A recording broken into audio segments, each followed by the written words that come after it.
Picture a cruise ship twice the size of the Titanic, a floating luxury palace measuring over 950 feet long, longer than 3 American football fields.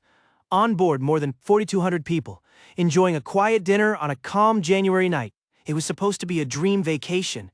Instead, it became one of the most chaotic maritime disasters of the 21st century. And the craziest part?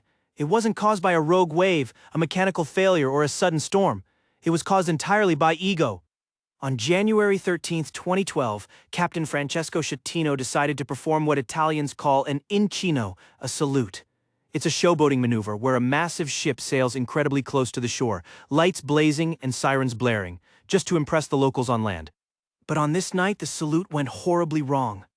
At 9:45 p.m., the steel hull of the Costa Concordia scraped against a jagged reef.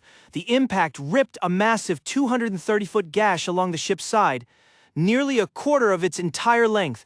Millions of gallons of freezing seawater instantly flooded the engine rooms and electrical generators. Inside, passengers recalled the exact moment the nightmare began. One survivor remembered a violent jolt during dinner, followed by total darkness. Plates slid off tables, glasses shattered, but instead of declaring an emergency, the crew did something unforgivable. Over the PA system, they announced it was just a minor generator malfunction. They told everyone to go back to their rooms. They lied.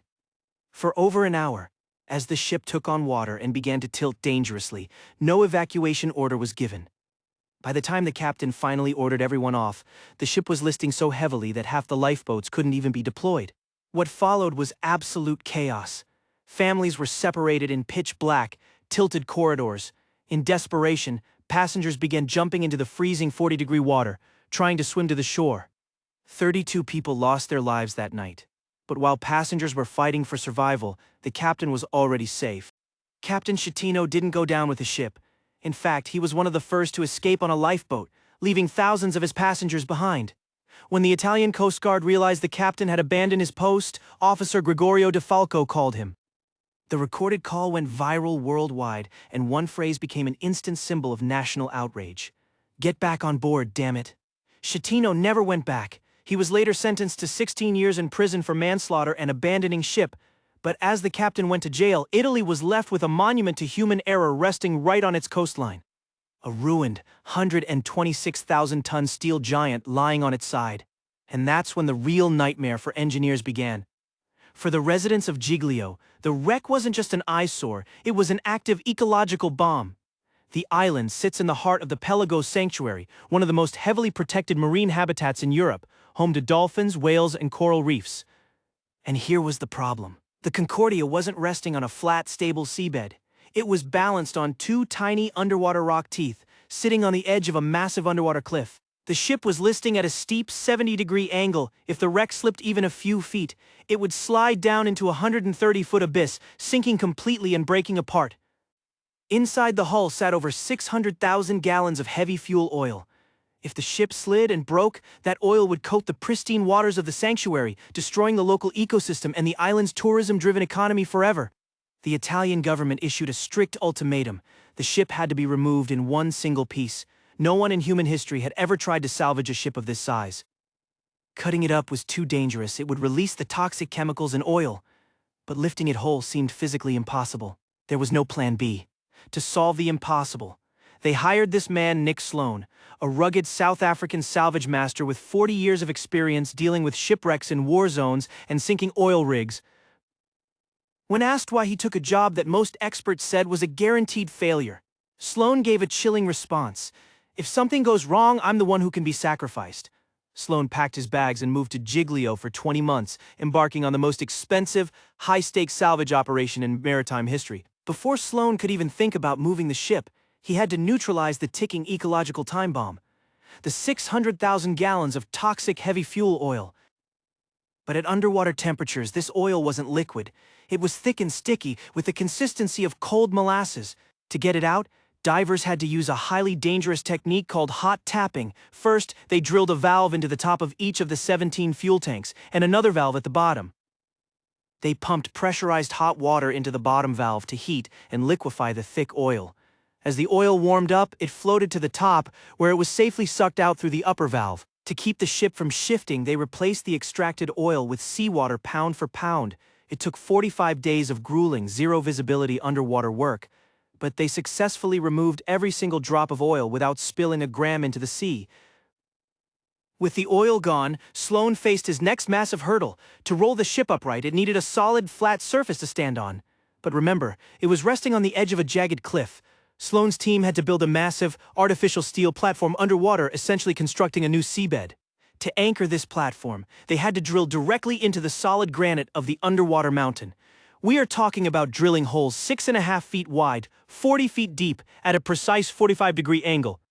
The engineers described this task as trying to drill a hole through a pane of glass at an angle, underwater, using a hand drill. The margin of error across the entire platform was less than 6 inches.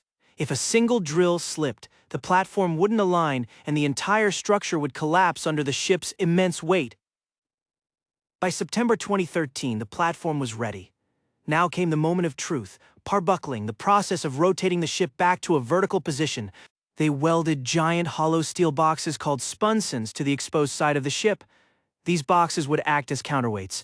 Then, they wrapped 22 massive steel chains around the hull, anchored to 11 giant towers secured to the seafloor. To give you an idea of the scale, each single link in these chains measured 27 inches long and weighed over 900 pounds. On September 16, 2013, the world watched live as the pull began. Sloane's team slowly fired up 36 hydraulic jacks, applying a mind-boggling 13 million pounds of pulling force to the chains. The tension climbed. 14 million pounds? 15 million pounds? And yet, the ship didn't move.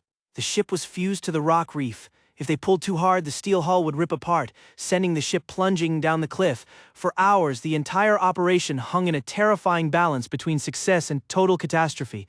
Sloane made a calculated gamble.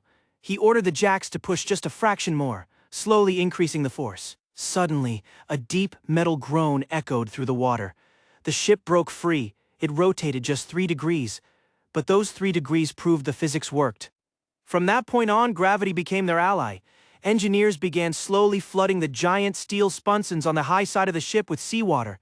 The sheer weight of the water-filled boxes slowly rolled the 126,000-ton vessel upright onto the artificial platform. At 3:59 a.m., after 19 agonizing hours of continuous pulling, the Costa Concordia was finally standing upright for the first time in over a year and a half. The crowd on land erupted in cheers. But Nick Sloane didn't celebrate. He knew the hardest part was still ahead. Now that the ship was upright, Sloane had to make it float again. But the side of the ship that had been crushed against the rocks for 20 months was a mangled mess of torn steel and gaping holes. There was no flat surface left to weld the remaining spunsons to. To solve this, Sloane's team designed a massive custom-built steel collar that wrapped around the entire bow of the ship. The team affectionately nicknamed this engineering masterpiece the Blister Sisters. These giant steel tanks provided the crucial extra buoyancy needed at the front of the damaged vessel. In July 2014, they began the final phase. They pumped high-pressure air into all 30 spunsons, blowing out the water. Slowly, the buoyancy lifted 33,000 tons of displacement, raising the ship off the underwater platform. Against all odds, the Costa Concordia was floating once again. On July 22, 2014, flanked by a fleet of tugboats, the ruined giant began its final journey to the port of Genoa to be dismantled and recycled. During the dismantling process, workers finally found the body of the last victim, an Indian waiter named Russell Rebello, who had been trapped inside the wreckage for nearly 3 years. His family could finally lay him to rest. In the end, the numbers of this disaster are staggering. It cost $612 million to build the Costa Concordia, but it cost a mind-blowing $2 billion to save it. It remains the most expensive, complex, and daring maritime salvage operation in human history. But that $2 billion price tag didn't just save a rusted hull of scrap metal. It saved an entire marine sanctuary. It brought closure to 32 grieving families. And it proved to the world that when human pride and error cause the impossible to break, human engineering can step in to fix it. If you believe that true engineering is about facing the impossible and finding a way through, hit that like button, subscribe to the channel, and let us know in the comments. Was this salvage worth the $2 billion price tag? Thanks for watching, and we'll see you on the next epic engineering adventure.